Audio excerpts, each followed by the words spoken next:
Step 1. First, turn on the instrument from the rear.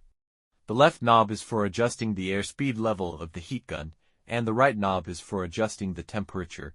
When adjusting the temperature, you need to first press the right knob. The numbers on the screen will flash. Adjust to the desired temperature and then press the button again to confirm. The hot air gun and electric soldering iron have separate switches, so they can work simultaneously or independently. The right screen corresponds to the temperature adjustment of the device on the right side of the socket. Click the button again, and when the left screen flickers, it indicates the temperature adjustment of the left device. The working mode of the heat gun is that it goes into sleep mode when moved upward and works when moved downward.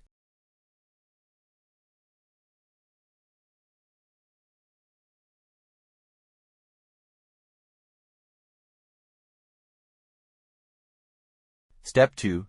Set the air pressure of the heat gun to level and the temperature to 320 degrees. After waiting for the heating to complete, start the heat gun's working mode. Aim the heat gun at the problematic lamp bead.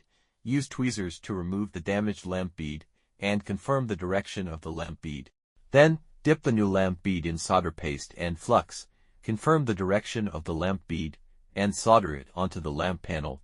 Note: if the lamp bead is installed backwards, it will not light up. It needs to be taken out, rotated 180 degrees, and then reinstalled.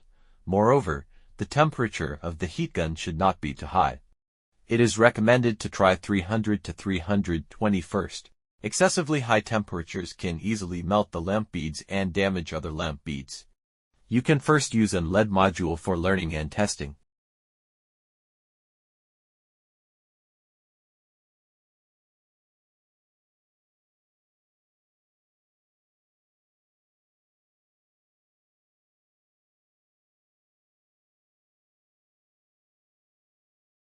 Step 3. Use solder wire to add solder to the pads. If there is no solder paste or flux, you can use solder wire to add solder to the lead bead pads. A soldering iron is required.